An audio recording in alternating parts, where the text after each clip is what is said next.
Hi everyone, in this video we'll be beginning with the chapter number 20 CMT level 2 Prospect Theory. So this chapter and the other two chapters are based on behavioral finance. So they talk about how the traders basically showcase behavior and how these behaviors are very repetitive in nature, and this is basically based on the psychological aspect of the way people behave in basically the kind of decisions they make. So we'll talk about what is the utility theory and what is prospect theory, and we're going to also see what is loss aversion and all of these concepts. So these concepts are basically based on the psychological factor or the let's say how the person basically behaves. Okay,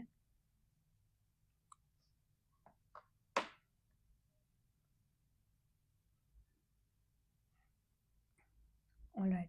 So again, all of this is given by economists, right? And they basically assume that people basically take decisions based on their happiness level or their wealth level, and that is what we're going to study in this chapter. I'm giving you a moment to read this, then I will continue.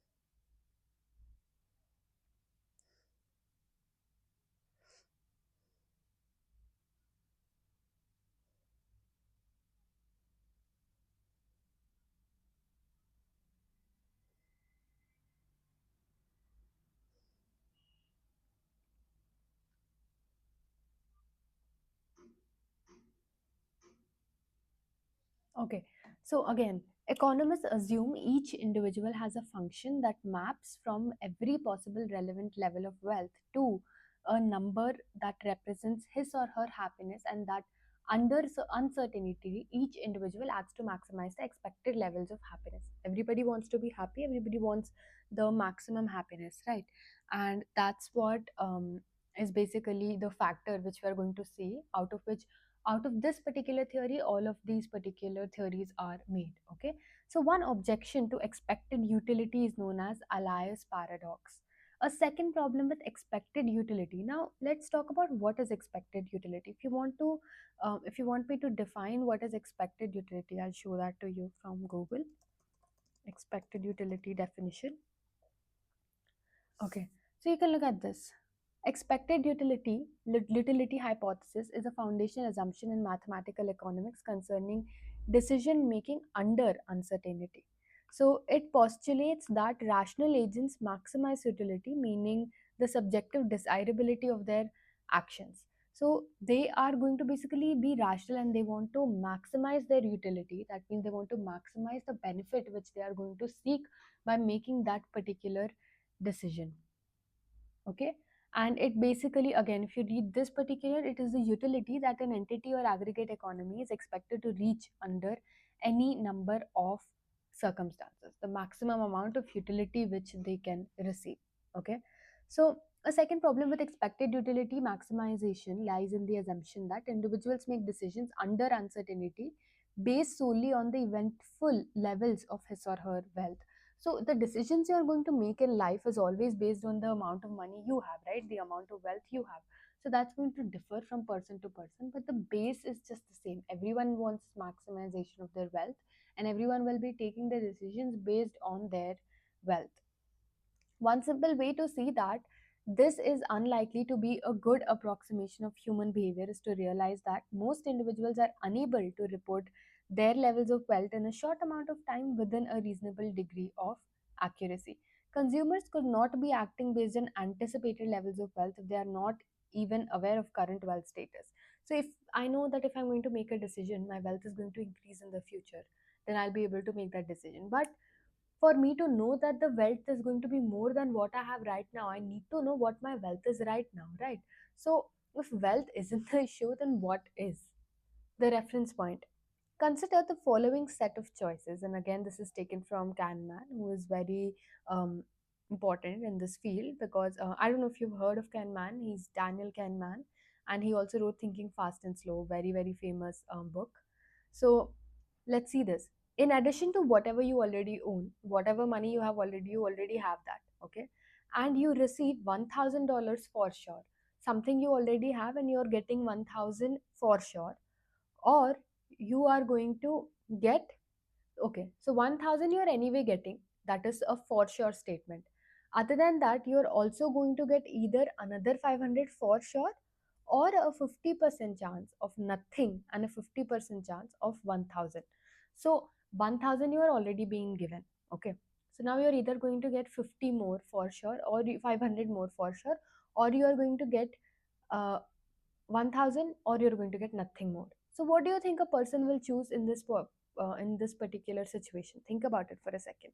Now also let's see one more particular condition.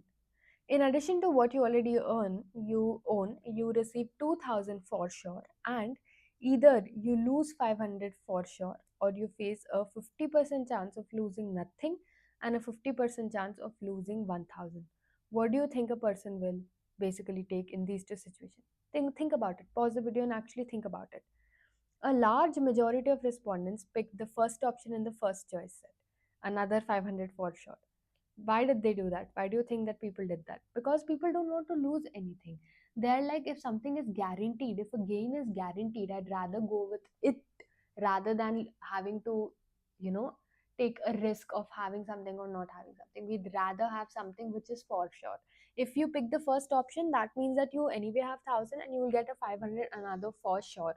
But let's say you've picked the second option, then 1,000 to you anyway have, but you might have nothing. So you'll be ended up with just 1,000, and in the first case you might be ended up with 1,500. So people are very loss aversion. They want to minimize their loss and they want to minimize their risk.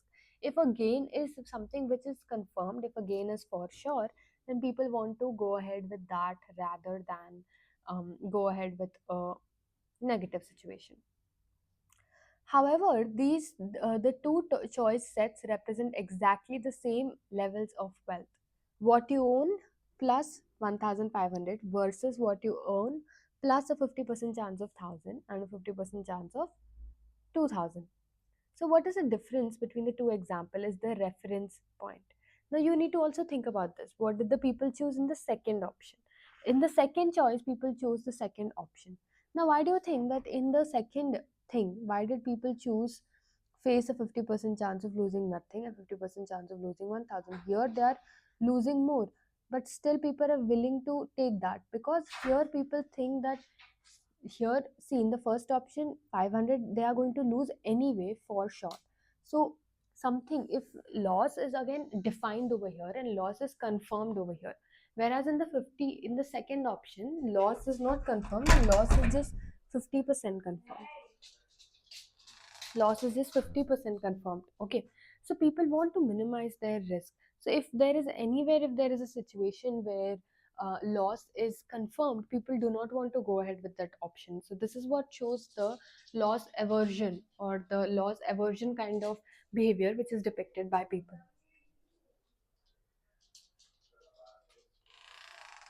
Okay, just a second.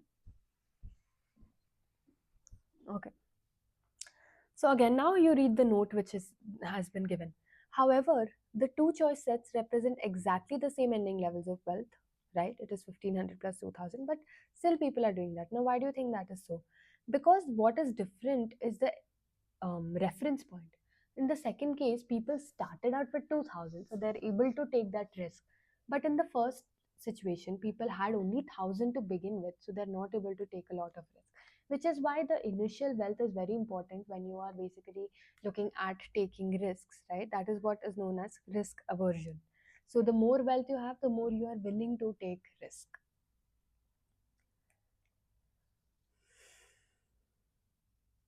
Okay.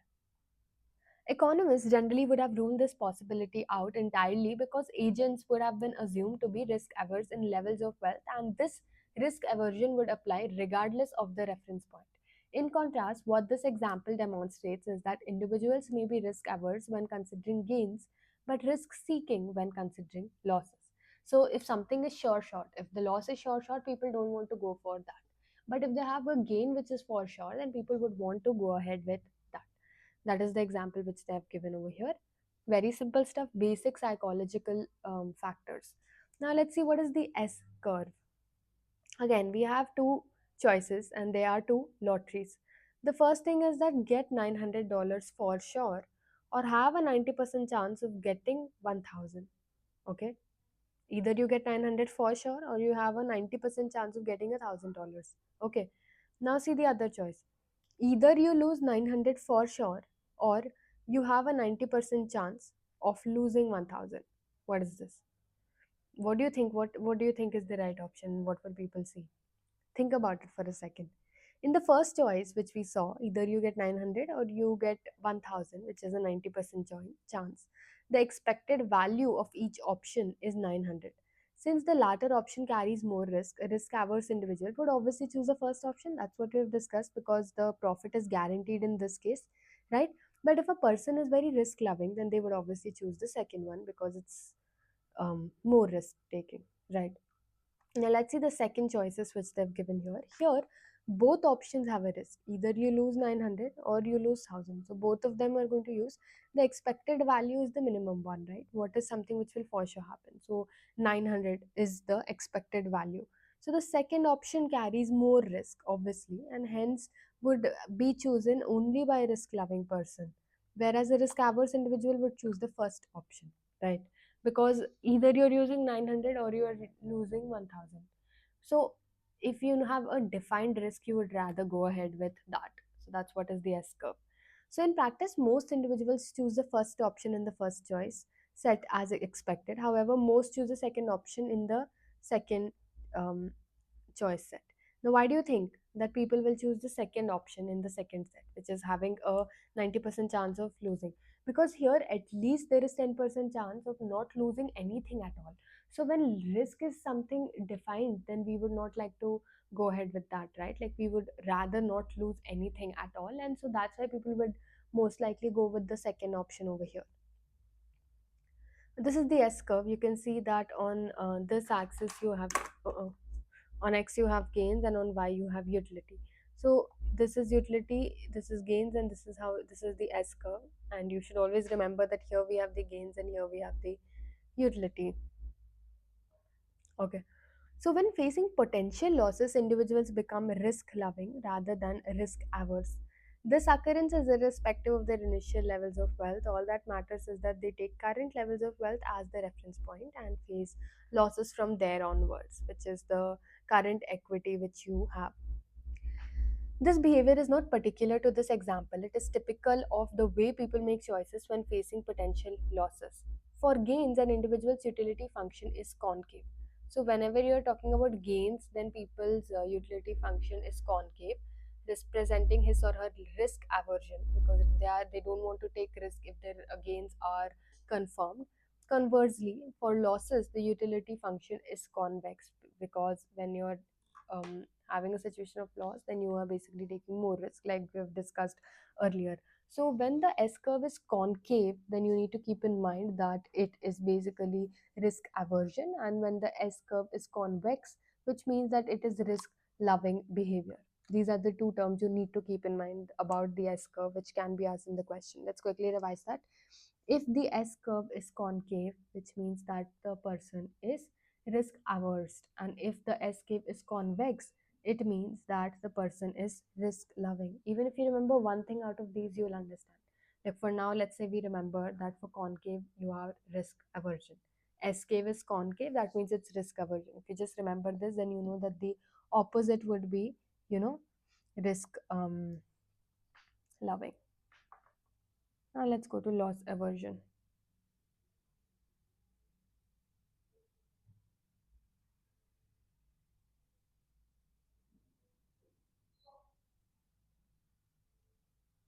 Take a moment and read this down.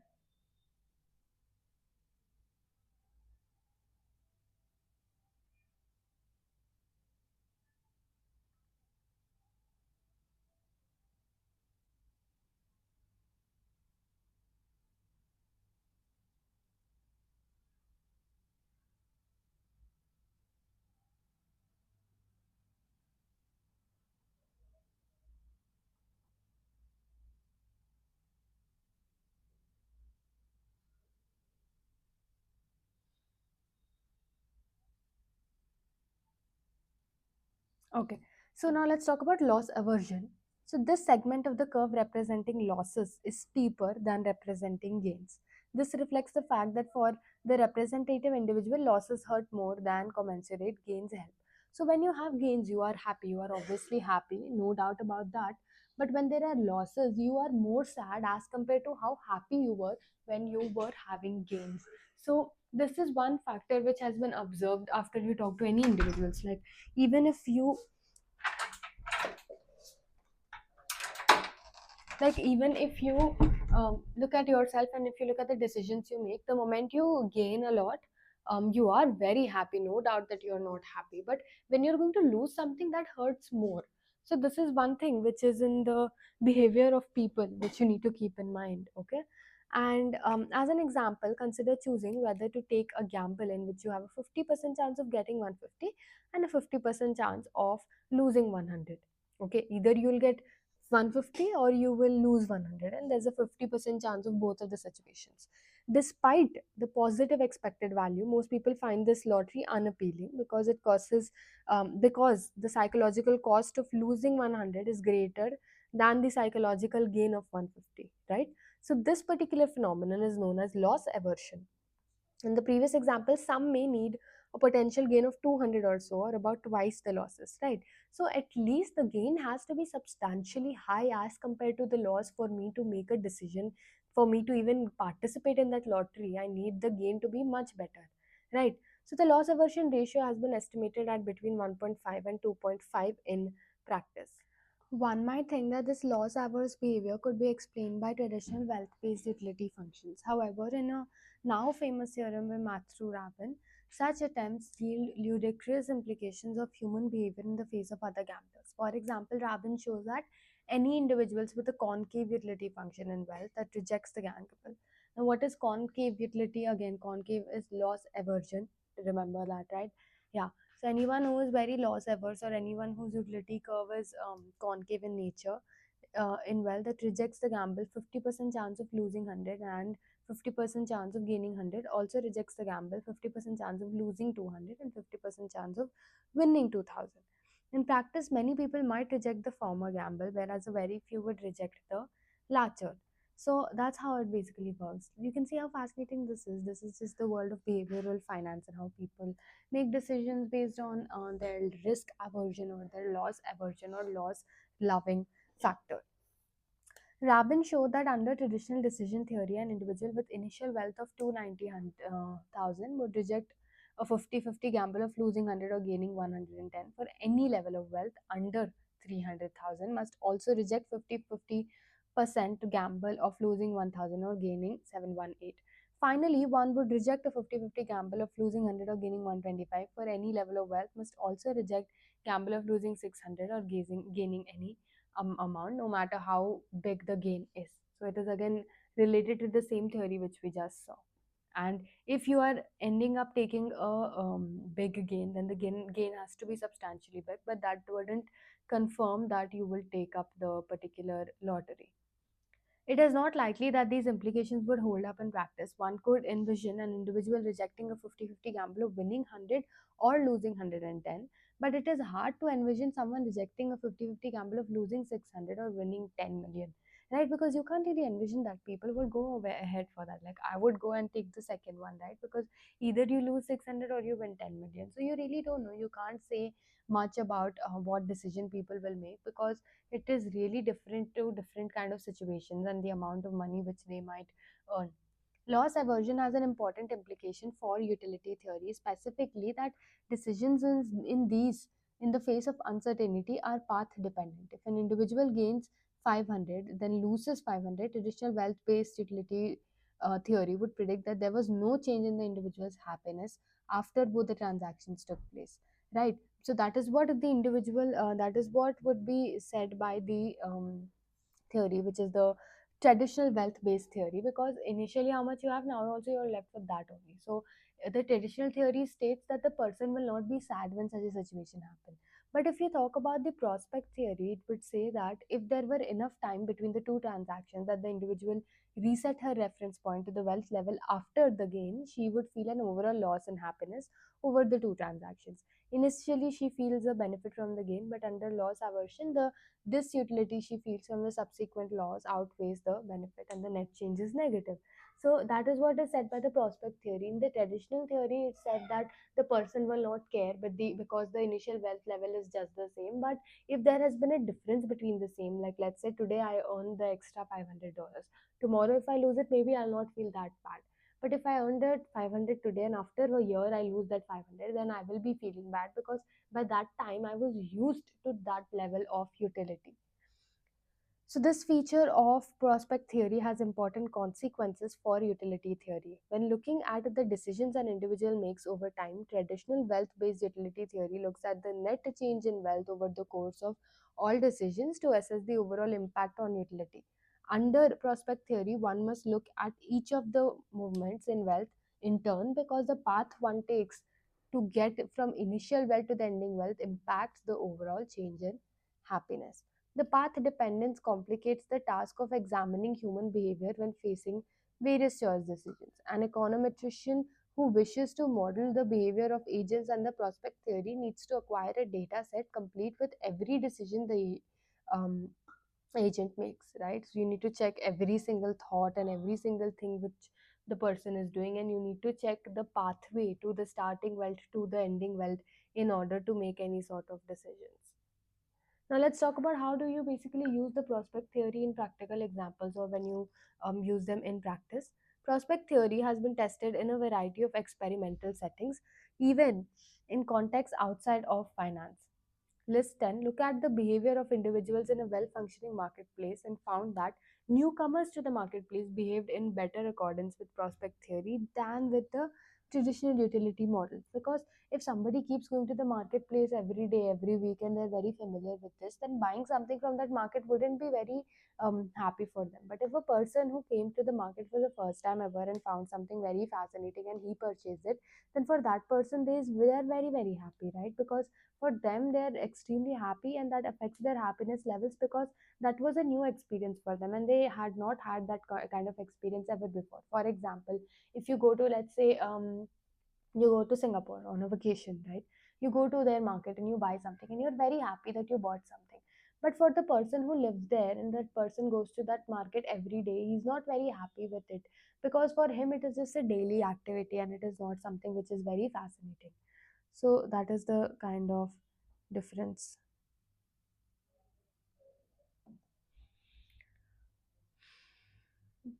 Okay, so the implications of prospect theory for finance are profound. If investors consider paper gains and losses each time they check their portfolios, then not only will their loss aversion tend to drive their choices, but the frequency with which they check their portfolios will greatly affect the decisions they make as well.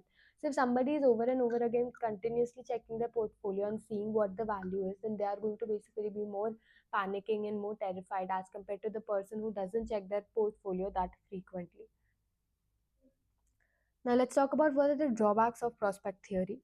Despite the benefits of prospect theory in modeling how humans make decisions, the theory is not complete. There are many aspects of human behavior that are inconsistent with implications of prospect theory. For example, a 1 in 1000 chance to win 1 million, a 90% chance of winning 10, and a 10% chance to win nothing, a 90% chance to win 1 million, and a 10% chance to win nothing. So, in these sort of situations, obviously, even a loss aversion individual will go ahead and participate in the lottery, because their probability of winning is more. So in these kind of situations, prospect theory fails and it doesn't come into account, because people will behave just the opposite of what the prospect theory states. The possibility of winning nothing in each choice, but it would be difficult to argue that the impact of winning nothing would be same in the case. In the first case, winning nothing is expected outcome. In the second, it's not expected, but it would not be too harmful as a result, since the individual only missed out on winning $10. However, in the last case, winning nothing would be devastating to most, because it's just compare winning 1 million and winning nothing. So in that case, the person will be really sad, right? So that's the way you have to look at the prospect theory. In other words, prospect theory does not deal with the effect of disappointment. Winning nothing is not that disappointing when the alternative is not, something which is very big. But if the alternative option is something which is very crazy, then obviously you will feel bad, right? Like, for example, let's talk about trading only in general. Tomorrow you today you just assume that you will buy Reliance call option because tomorrow earnings are going to come and you want to buy it, but you're scared that you might lose 10,000 if let's say the earnings are really bad, so you didn't buy the call option.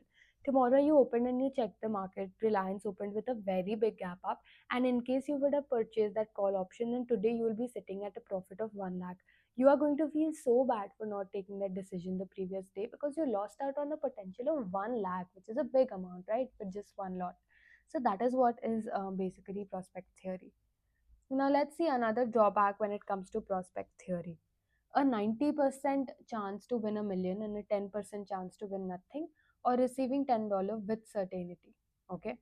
And a 90% chance to win 1 million and a 10% chance to win nothing, or receiving 100,000 with certainty. Consider how one would feel after choosing the gamble and receiving nothing in each case. Most people would think receiving nothing would be more painful in the latter case than in the former case, right? Think about it, see the both the situations. So that's what I'm saying, that the prospect theory is not considering the um, amount of dissatisfaction or the amount of disappointed a person might feel when they are not getting the lottery. Let's just conclude with this chapter. I'll just read this down, try to understand. Traditional wealth based utility theory falls short in a number of areas, such as even more foundational assumption that the individuals make decisions based on prospective levels of wealth. A more realistic assumption is that each person makes decision based on gains and losses from a given starting point, and that after these gains and losses are realized, he or she resets to the reference point to the current situation. That people make decisions based on prospects available to them from a given starting point underlies the dynamics of prospect theory. A more detailed analysis of how humans behave reveals that they also exhibit loss aversion. That is, they feel a larger pain from losses than they realize from a benefit of commensurate gains. An implication of this is that utility outcomes are path dependent. Traditional utility theories implies that trader that starts out with a wealth of 1,000, makes 5 trades, and ends up with a wealth of 1,500 has a particular known of happiness in the end. However, under prospect theory, one cannot know his or her ending utility without knowing the outcomes of each trade and hence the path that the portfolio took along the way. The model of human behavior corresponds more closely to observation, but it also complicates the behavior of analyzing. Prospect theory formalizes the decision process in a way that corresponds more closely to how people behave than the utility approach of traditional economics.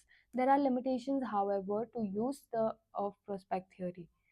The biggest single limitation is the inability to provide insight into general asset pricing theory.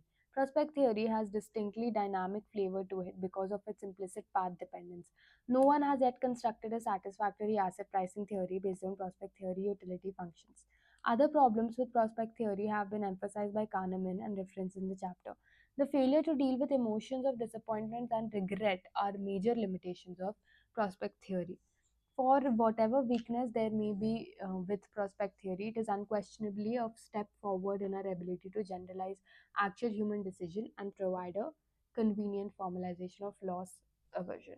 So that's it with prospect theory. I hope you understood what they've spoken about and you know how to differentiate between the traditional theory and the prospect theory, and what are the drawbacks in prospect theory, and about the S curve, when is S curve concave and when is the S curve convex. Thank you.